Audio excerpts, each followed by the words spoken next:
Welcome to the podcast. If you'd like to listen to an ad-free version of this episode and all of our episodes, then search True Crime Today Premium Plus on Apple Podcasts and press subscribe. That's our premium channel where all of our ad-free and advanced episodes live, all in one place. True Crime Today Premium Plus. Search it on Apple Podcasts and press subscribe. Even try it for 3 days free. You never really know someone until you find out what they've buried. Welcome to Hidden Killers with Tony Brueski, featuring retired FBI Special Agent Jennifer Coffindaffer. Let's take a look at one of those clips from the interview with Jen Soto and the investigators. Stefan needs a lawyer. Who the fuck cares if we think he killed her?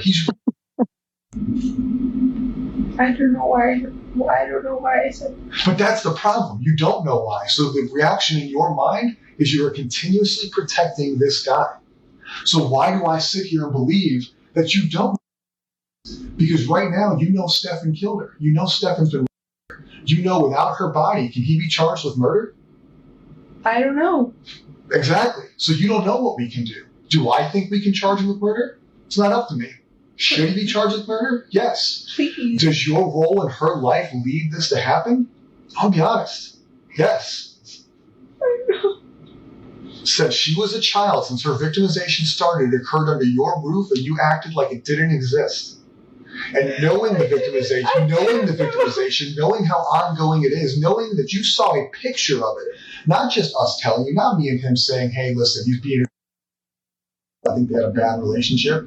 They showed you a fucking picture of it. And you still protected him. So how am I supposed to not think that the thought process in your mind is until she's found, Stefan can't be charged with murder? Because we both now know that you don't want him to be charged with murder because you want him to have a lawyer. No, I don't. Part of the blowjob. That was then. He can't be charged with murder. That was then. Everything that you guys have shown me since then and have shown me that he's So we had to show you a lying picture of her dead in the car for you to finally not take his side? Enough. Do you not see where I'm coming from? Like, I'm not trying to be here, but it makes absolutely no sense that you were is Stefan. I don't know. It's almost like throwing water on the Wicked Witch is kind of what it feels like, where she feels suddenly emotion and then she gaps it back up and then she's like, okay again. I believe she's feeling real raw emotion, but I don't know if it's because her daughter's dead or because Stefan's been charged or she found out about the horrible things that he was doing or that all of her sticking her head in the sand and letting this stuff happen has caught up to her and now she could possibly face the wrath for that. Yeah, I go with option D. I think she's truly worried about that she could face the wrath. Yeah. And I have to say, the interrogation done by this officer, I thought was A+. It's truly, if people want to see it, now they're getting to take a true look behind a curtain. That's a good interrogator. Yeah. He starts out very early. He builds rapport. He lays all the stages, but he lets her know this is her chance to come forward and help, because remember, this was before there was a body. And I think he probably truly believed that she might know where the body was. I think it was clear from that she didn't know where the body was, but that has nothing to do with what I think she should be charged with. And that's the negligent role she had in the abuse. Right now, in that interview, she has a specific type of immunity where she can say anything and nothing's going to be held against her. If new evidence comes up in this, she could still be charged. Why does she have immunity in something like this for someone who really is very responsible for? She is mom. She is the only person truly responsible for her daughter. Why is she getting immunity in these interrogations? Well, I think that the point that they offered this to her, it was because they were truly trying to find Maddie and make sure they could make this murder charge. Because even though the bravado you hear in the words of that investigator, the bottom line is, I don't know if a prosecutor certainly at that point would have been able to make the charge. It was way too early to make a charge of murder, and they were trying to get there. So, but it is very limited, Tony. And what they did a nice job of doing was sort of staying away from those questions regarding her neglect. And I think that was very purposeful. In other words, they didn't have them go really day by day and the build up and, when did you first start? They did a good job of, I think, staying away from this neglect charge that they could ultimately still charge her with. I'll be surprised if they don't, because they don't really need anything she said to make the case. Sure.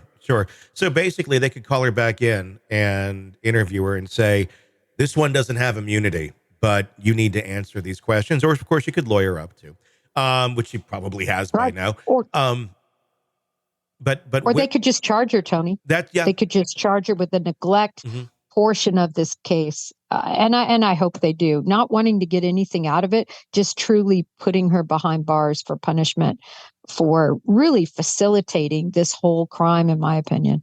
Yeah, I mean, it makes you, wonder to think if she does stay out. I mean, look, she clearly is not a healthy human being. She clearly put her head in the sand enough, or the worst, enabled her boyfriend to abuse her daughter. She's a danger to society. God knows what else and who else's life she can destroy out on the streets or out in life, just with her toxic way of thinking. It's so true. And really, quite frankly, I don't know if they've answered all of the questions regarding her complicity. And I think they're still researching that and trying to figure out what they could possibly charge her with. Yeah. But is she a danger to the community? Well, she would be a danger, in my opinion, to any child that were in her care. I would say not in the sense of like a murderer in the community. I think more long-term of this, where relationships she forages, whatever she does in life, she will be the destructive force in all of that and will ruin other lives. And someone could someday look back and go, well, why wasn't she locked up? Look how complicit she was in this. Look at how what of a participant she was in this.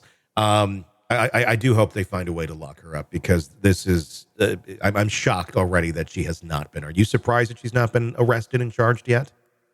I really am. But I do understand too, you truly get one bite at the apple, and they need to have all their ducks in a row. And again, you're going to want a prosecutor that is willing to prosecute based on a beyond a reasonable doubt situation. I know everybody says, they just need a probable cause in their criminal complaint or in the indictment. That is really a misnomer. The fact is, a prosecutor wants to believe there is reasonable doubt, or he's not going to move forward. That's the standard that a prosecutor has, even though that's not the standard of law for a criminal complaint, for an arrest affidavit. In a world where the darkest secrets lie just beneath the surface. They said it was an accident, but the evidence says otherwise. Where hidden killers roam, unnoticed, in the shadows. I think you would definitely be looking at a blend of toxic, very bad narcissistic personality traits, and they will be vengeful and possibly resort to violence. Join Tony Brueski as he uncovers the truth behind the most chilling cases. They said it was an accident, but the evidence clearly says otherwise. Each episode, we dig deep into the minds of those who commit the unthinkable. To your point on narcissism, he thinks in his own mind how witty he is. Yeah. But he lost that jury. I was done with him in 2 minutes. From unsolved mysteries to infamous crimes. Geez, you've just talked about how you've taught yourself how to do everything under the sun. I bet you did a YouTube video, how to best kill somebody with a knife. Hidden Killers with Tony Brueski takes you where few dare to go. How does someone with such a dark secret go unnoticed for so long? With multiple new episodes every single day. We're not just telling stories, we're seeking justice. Listen now on Apple Podcasts or wherever you get your podcasts. Just search for Hidden Killers with Tony Brueski.